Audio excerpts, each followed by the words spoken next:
Também fazer uma análise a esta questão com a ajuda de Cristina Mota, do Movimento Missão Escola Pública. Muito bom dia, Cristina. Obrigada por estar connosco. A greve dos professores durante os próximos dias é apenas associada ao trabalho para as provas moda deste ano em formato digital.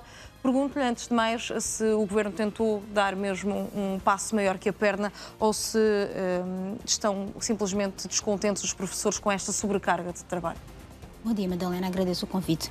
Efetivamente, o que nós entendemos é que o passo está a ser dado de forma mais longa do que a perna, efetivamente. Portanto, nós temos uma preocupação em aplicarmos estas provas no formato digital sem que, de facto, esteja averiguada a capacidade digital das escolas e, acima de tudo, sem que ela esteja garantida. Nós tivemos as provas ensaio, que na altura nós alertámos logo que não iriam decorrer de forma idêntica àquela onde agora as provas de moda estão a decorrer e que mostrou que a capacidade digital não estava assegurada. Aliás, o Ministro da Educação enviou às escolas um formulário onde estas deveriam indicar os constrangimentos que estavam a sentir, de modo a estarem minimizados nesta altura. Portanto, é uma prova em como não estão garantidas a capacidade digital e, portanto, tudo o que diz respeito à aplicação do digital na escola tem de ser pensado e só deverá avançar quando esta equidade dos alunos estiver garantida. Mas não está a ser uma adaptação gradual neste momento? Não, de modo algum. Portanto, nós tivemos um ano em que não tiveram lugar quaisquer provas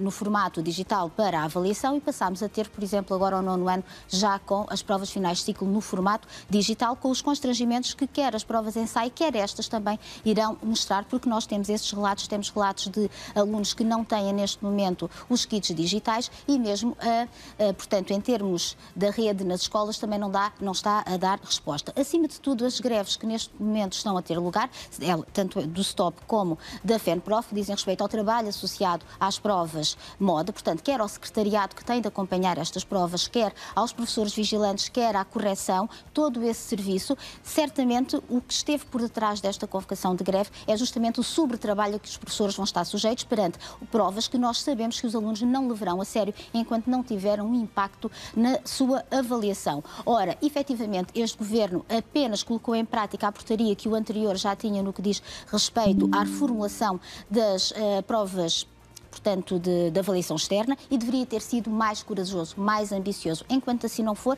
nós vamos ter estas provas sem terem um impacto. Nós, Missão Escola Pública, já havíamos dado sugestão e, tendo em conta que elas não vão ter um impacto na avaliação, elas decorrerem de forma idêntica aos estudos internacionais, aos testes internacionais, como o PISA, por exemplo, que incidem apenas numa pequena amostra. Se assim fosse, não haveriam tantos constrangimentos na escola, como, por exemplo, o cancelamento de aulas de outros alunos nesta altura para que tenham estas provas. Também não faz sentido, uma vez que os seus resultados só vão ser divulgados em setembro, elas estarem a decorrer agora. Podiam perfeitamente decorrer no período normal, pós-atividades letivas, e não iriam trazer esta sobrecarga nem esta alteração logística. Chama a atenção que estamos a recolher, além dos relatos, de facto, dos constrangimentos associados às provas digitais, por exemplo, no que diz respeito à aplicação da greve. Nesta altura, uma altura em que nós estamos em processo avaliativo, em que estamos a terminar o ano letivo, em que está também a ter lugar a avaliação dos professores, alguns estão-se a sentir constrangidos em realizar greve, em ter acesso à greve, justamente porque o seu processo de avaliação também ele está a decorrer nesta altura. É uma questão muito pertinente e que tem de ser considerada, até porque nós temos um Governo a entrar brevemente em funções e o seu programa eleitoral, pelo menos, de forma alguma, vem colmatar, por exemplo, esta situação também que eu acabei de descrever. Também considera que houve um apagão da educação durante a campanha eleitoral nas últimas semanas? Sem dúvida, um apagão total. Aliás, nós, Missão Escola Pública, alertámos no dia 1 de maio justamente para este apagão a nível quer dos debates, quer da própria campanha eleitoral. Nós entendemos que o que estará aqui por trás é, de facto, a indicação das principais preocupações no que diz respeito à sociedade. Nós tivemos, por exemplo, no dia 24 de abril, uma sondagem no Expresso a mostrar, portanto, as principais preocupações ou aquilo que os portugueses entendiam estar pior relativamente ao ano anterior. E a educação aparece-nos no 8º lugar, portanto, atrás da habitação, atrás do custo de vida, da imigração, da saúde, o que é, de algum modo, percebe-se, mas temos de começar a refletir sobre isto. E porquê? Porque quando nós temos um problema a nível da saúde, a sua consequência é imediata. Nós temos de imediato ou urgências fechadas ou situações em que não houve assistência médica, mesmo a comunicação social faz essa cobertura. Também no custo de vida ele é imediato. Portanto, quando alguém tem um custo de vida minimizado, começa sem conseguir pagar a renda da casa, começa sem conseguir dar resposta ao que precisa no imediato. A educação não.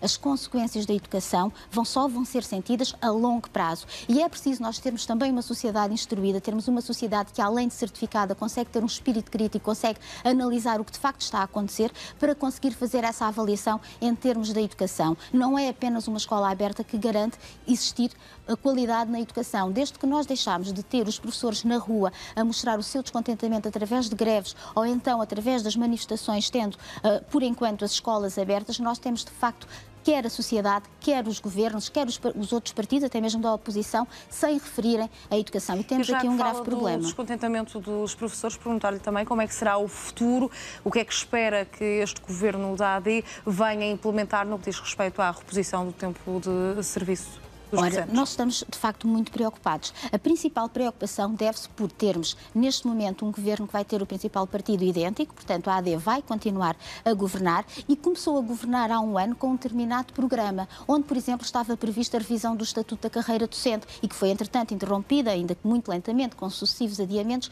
mas, entretanto, interrompeu-se devido à queda do governo. Agora, volta o mesmo partido, portanto, os mesmos partidos, aliás, ao governo. E o que nós reparamos no seu programa eleitoral, ainda que não tenha sido muito debatido, aliás, Montenegro apenas fazia referência ao tempo de serviço como se ele tivesse sido portanto, a melhoria total na escola pública, sem que de modo algum se assemelhe... Mas foi algum passo, pelo menos? Foi um passo, foi uma janela aberta, digamos assim, mas de modo algum se reflete a nível do vencimento dos professores de forma imediata. Ele não é um aumento. O que se quis fazer passar não é de modo algum, para já, porque vários professores ficaram fora desta recuperação do tempo de serviço, aqueles que se encontram nos topos da carreira ou então que se estavam prestes a reformar. E outros, desde 2018, que a carreira está descongelada, também não tiveram qualquer consequência a nível do tempo de serviço. Foi, de facto, algo justo e que deveria ter sido de imediato reposicionado. Agora, o que nos preocupa é que, por exemplo, outras medidas que já estavam previstas no anterior programa, aliás, programa do Governo, não era um programa eleitoral, dizia que, por exemplo, a revisão do Estatuto da Carreira Docente iria ter lugar. Ora, estava a decorrer. Neste momento, o que está previsto é ele passar para 2027. Ora, é uma falta de respeito. Mostra que nós não podemos confiar nos políticos que nós temos, que não passam determinadas propostas apenas para conseguirem votos. E quando os têm, esquecem-se delas. E aqui está um exemplo, neste momento, parece-nos óbvio. Ora, chamamos a atenção, acreditamos que será Fernando Alexandre, o próximo Ministro da Educação, que certamente terá os professores na rua, terá um início de ano letivo conturbado e chamamos também a atenção para isso dos nossos sindicatos, se assim continuar a ser, se assim continuar sem pretender fazer alterações significativas, quer a nível da atratividade da carreira, com a revisão, por exemplo, do Estatuto da Carreira Docente, também no que diz respeito às aprendizagens dos nossos alunos, que não foram implementadas quaisquer medidas nestes sentidos.